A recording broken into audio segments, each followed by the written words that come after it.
Okay. Hello children and parents, how are you?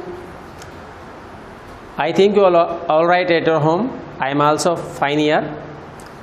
पिछली कक्षा में हमने देखा था प्रेजेंट इंडेफिनेट टेंस के बारे में बताया था आपको।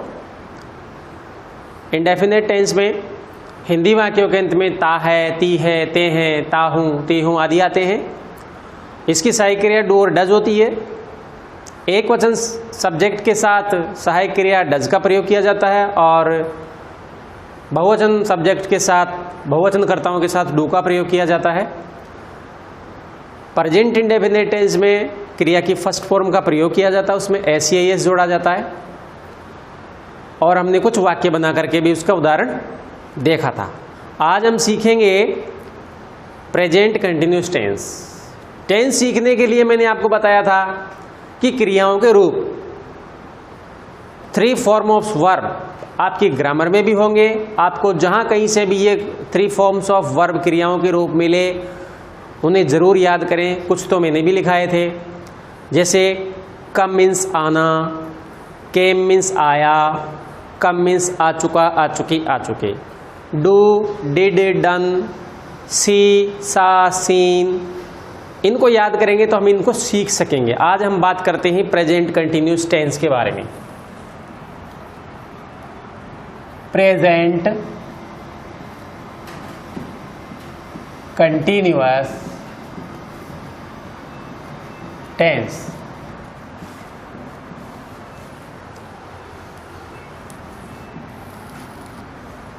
प्रेजेंट कंटिन्यूअस टेंस सीखने में सबसे पहले हम इसकी पहचान देखते हैं, आइडेंटिफिकेशन।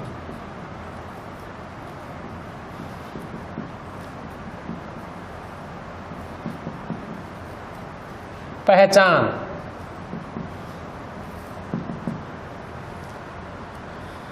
इस टेंस के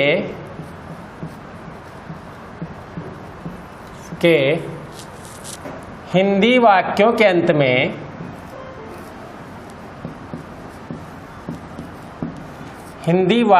अंत में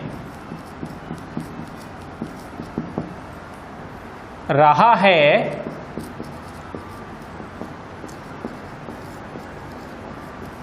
रही है, रहे हैं, रहा हूं, रही हूं आदि आते हैं। जैसे राम खाना खा रहा है। दूसरा है सीता एक पुस्तक पढ़ रही है। तीसरा है वे कुछ फल खा रहे हैं। चौथा है मैं एक पत्र लिख रहा हूँ। पांचवा मैं एक पुस्तक खरीद रही हूँ।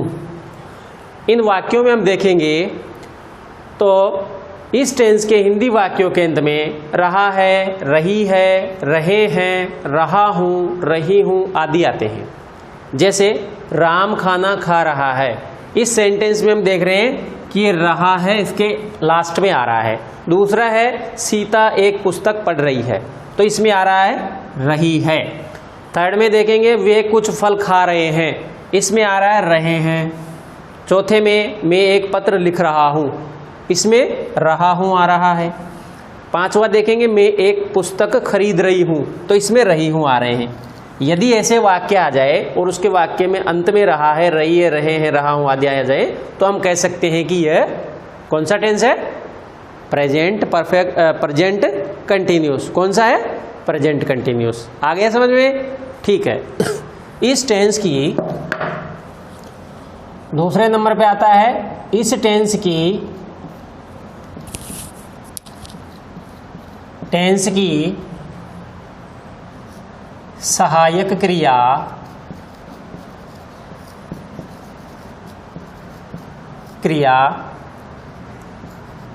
इज, आर और एम होती है। क्या होती है भैया बहनों? इज, आर और एम होती है। एक वचनकर्ताओं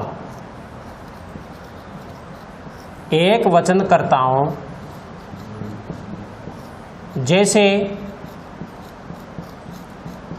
ही मानी होता है वह, पुरुष के लिए आता है, पुरुष के लिए। सी वह, स्त्री के लिए।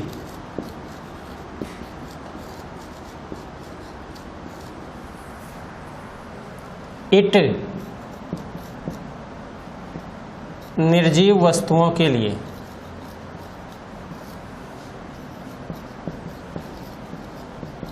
निर्जीव वस्तुओं के लिए के साथ तथा एक वस्तु का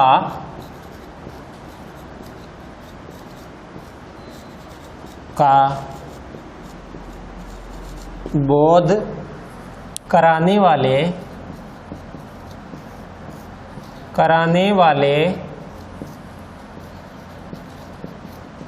कर्ताओं के साथ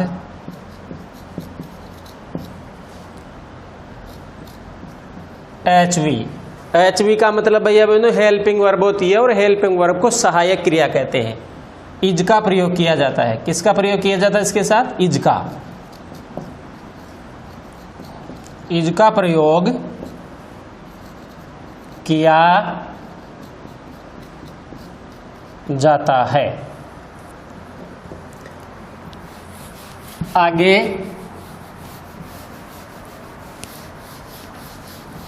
बहुवचन कर्ता होते हैं। ये तो हमने सिंगुलर सब्जेक्ट के बारे में देखा, और बहुवचन कर्ता होते हैं उनके साथ आर का प्रयोग किया जाता है। तथा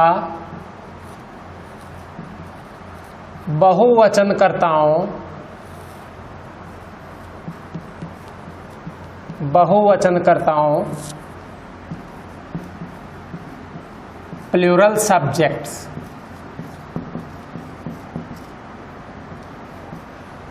जैसे आई, वी,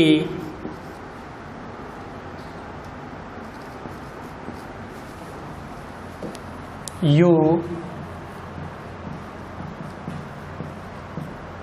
दे तथा एक से अधिक वस्तुओं का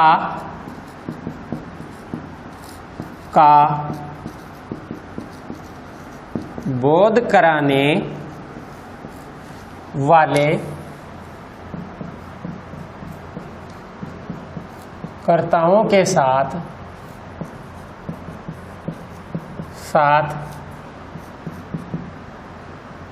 HV बराबर helping verb. Helping verb are का प्रयोग किया जाता है। आर का प्रयोग किया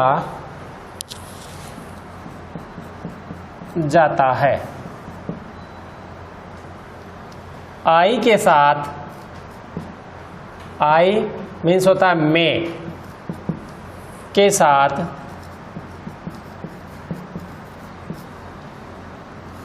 आर का प्रयोग किया जाता है।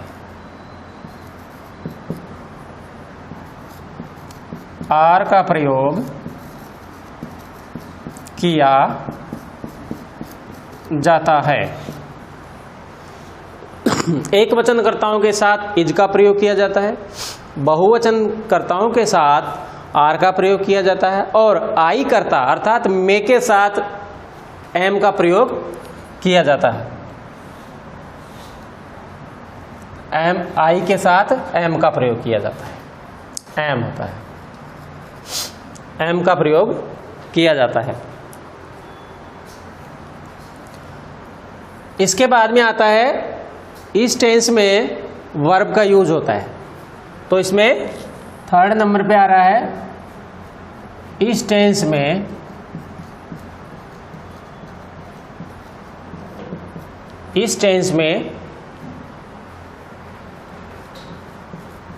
वर्ब की फर्स्ट फॉर्म में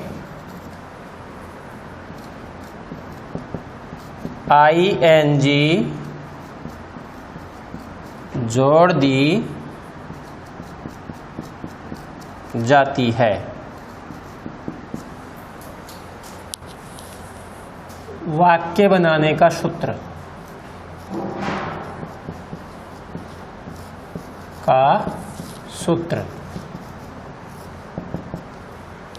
इसमें हम देखेंगे सब्जेक्ट प्लस वर्ब की फर्स्ट फॉर्म, वी फर्स्ट का मतलब होता है वर्ब का पहला रूप, प्लस उसमें ING plus object, OBJECT object, ये करता है। उसके बाद में क्रिया का प्रथम रूप है, उसके बाद में उसमें ING जोड़ते हैं और फिर उसके बाद में कर्म लिखते हैं, ऑब्जेक्ट लिखते हैं। एग्जाम्पल,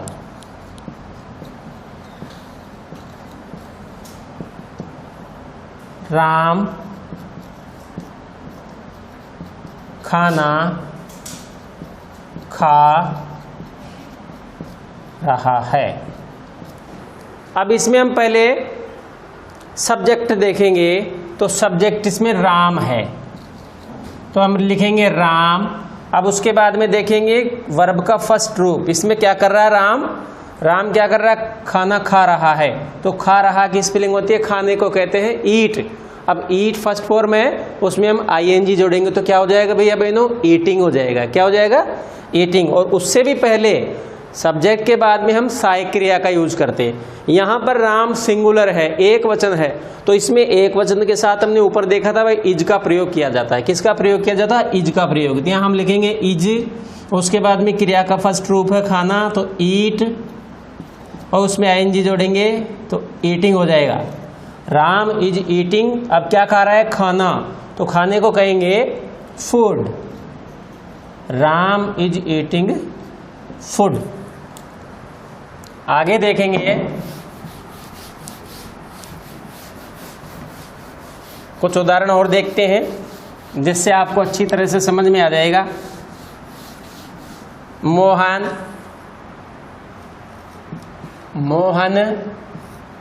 पानी पी रहा है। तो ये मोहन है तो मोहन लिख देंगे मोहन। अब मोहन इज सिंगुलर, मोहन एक वचन है तो सहायक क्रिया आ जाएगी इज। पी रहा है को ड्रिंक कहते हैं, पीना DRIN के ड्रिंक। अब ड्रिंक में हम ING जोड़ देंगे तो ड्रिंकिंग। अब क्या पी रहा है वो, पानी, तो वाटर। तो Mohan is drinking water, Mohan पानी पी रहा है। इसी तरह से है सीता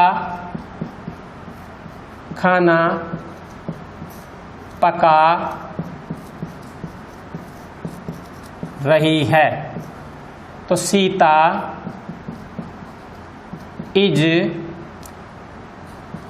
कुक में आईएनजी जोड़ देंगे, कुकिंग फूड। इसी तरह बहुवचन का देखेंगे, वे एक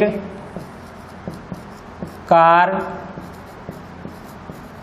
खरीद रहे हैं। तो इसका हो जाएगा दे। दे मानी वे, अब बहुवचन है तो आर हो जाएगा, they are buying, B U Y, buy means खरीदना होता है, इसमें आईएनजी जोड़ देंगे तो बाइंग ए कार। इसी तरह से है मे का प्रयोग, मे कर्ता का, एक पुस्तक पढ़ रहा हूं। तो इसका हो जाएगा आई। अब आई कर्ता के साथ हम जानते हैं एम का प्रयोग होता है, तो आई एम पढ़ रहा हूं एक किताब, तो रीडिंग, READ, रीड मीन्स पढ़ना। इसकी फर्स्ट फॉर्म में इसमें आईएनजी जोड़ेंगे, रीडिंग ए बुक। तो ये उदाहरण है। अब आपको मैं 3 सेंटेंस देता हूं जिनका आप घर पर अभ्यास करेंगे। राजू एक कार बेच रहा है। दूसरा है, वे एक पत्र पढ़ रहे हैं। तीसरा है, मैं एक गाय खरीद रहा हूं। इसमें क्रियाएं हैं वो मैं लिख देता हूं। बेचने को सेल कहते हैं, बेचना, सेल। दूसरे सेंटेंस में पढ़ना को रीड कहते हैं, रीड। और तीसरे में खरीदना होता है तो खरीदना को बाय कहते हैं। अब आपको घर पर इसका अभ्यास करना है। तो आज हमने प्रेजेंट कंटिन्यूस टेंस के बारे में अध्ययन किया। मैं समझता हूँ आप इसको घर पे अच्छी तरह से याद करेंगे और इसको कोशिश करेंगे कि आप इस सेंटेंस को सही तरीके से बना पाएँ। Stay home, be safe, thank you.